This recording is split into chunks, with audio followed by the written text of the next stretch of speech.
Gas বের হচ্ছে। আসসালামু আলাইকুম, ওয়েলকাম আগুন পাহাড়। আমি এখন আছি সিলেটের আগুন পাহাড়ে। তো এই বিষয়টা কি অলৌকিক নাকি এটা কোনো বৈজ্ঞানিক তথ্য রয়েছে? সো এখন আমরা এই পাহাড়ের আগুনগুলো দেখব, কিভাবে আগুনগুলো জ্বলে উঠছে। তো গাইস, এখন আমি আপনাদেরকে আগুনগুলো দেখাবো এই পাহাড়ের গুহায় কিভাবে আগুনগুলো জ্বলতেছে।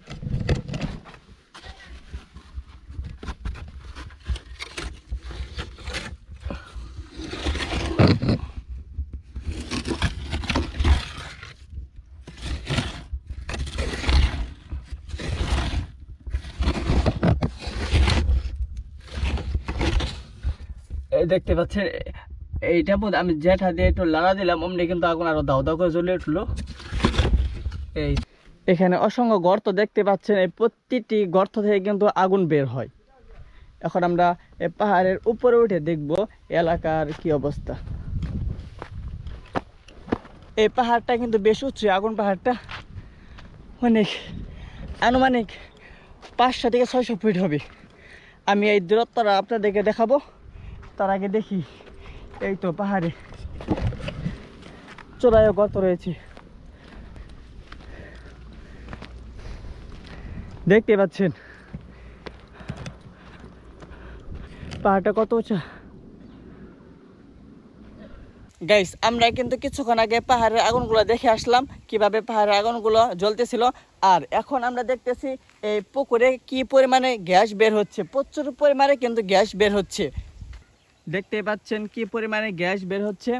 এখানে কিন্তু ঝড় বৃষ্টি তুফান কোনো কিছু মানে না, সবসময় এই গ্যাসগুলো উঠতেই থাকে।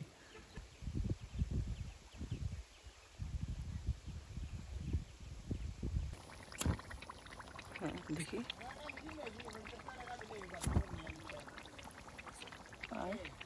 ওইদিকে দাও তো।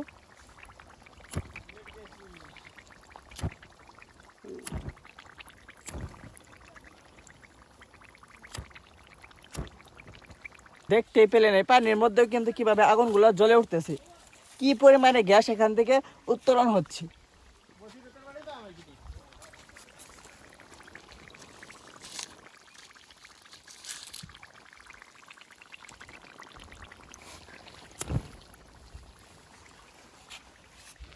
এই পুরো এলাকাটাই ছিল একটা গ্যাসের খড়ি, সেই সম্পর্কে আমি আপনাদেরকে একটু পরে জানাবো।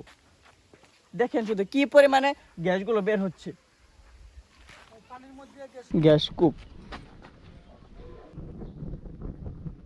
হ্যাঁ, এখানে আগুন জ্বলার ঘটনা কিন্তু একদম সত্য।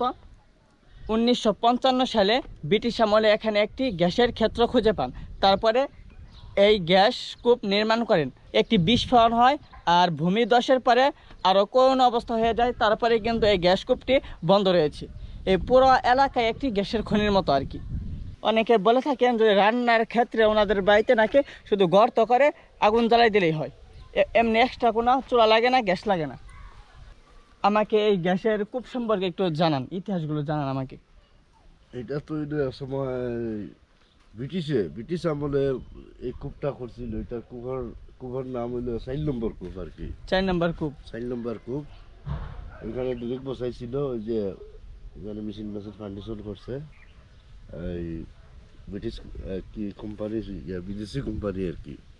তখন আহমদ আলী শাহ সাহেব ছিলেন এই মাজারের, আহমদ আলী শাহ মাজার উপরে, উনি আর কি বাধা দিছে।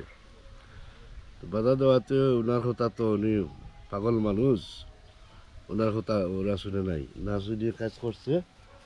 তো ওই জায়গায় ডিরেক্ট দিয়ে যে পরীক্ষা করার জন্য আগুন দিছে, পরীক্ষা করে গ্যাস যখন কূপ বসায়, বর্তমানে বসাইতেছে, ওইদিকে আছে, ওইদিকে নতুন কূপ, এরা পরীক্ষা করে গ্যাস কীভাবে উঠে।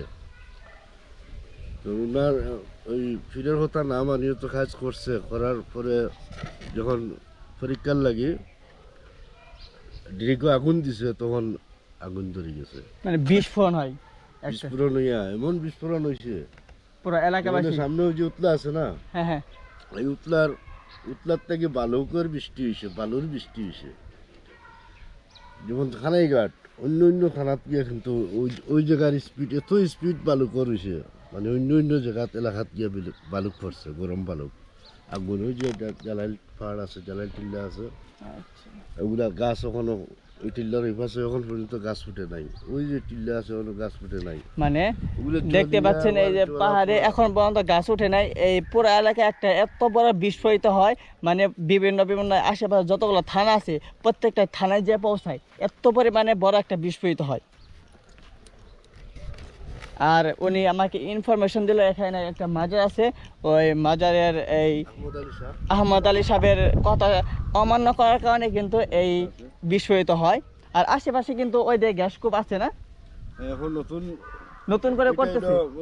4 নম্বর 5 নম্বর 7 নম্বর ওইটা, হ্যাঁ হ্যাঁ 6 নম্বর ওই আঙ্কেল ওইদিকে আছে, ওইগুলো থেকে গ্যাস উত্তোলন করা হয়, 12 নম্বর পর্যন্ত কাজ চলতেছে। উত্তোলন করা হইতেছে ওই দিক থেকে গ্যাস। হ্যাঁ ও তো নতুন একটা করছে 11 নম্বর। ও আচ্ছা, ওই দিক থেকে কিন্তু 8 গ্যাস নম্বর করার উত্তোলন পরে করা 10 হইতেছে। নম্বর, 11 নম্বর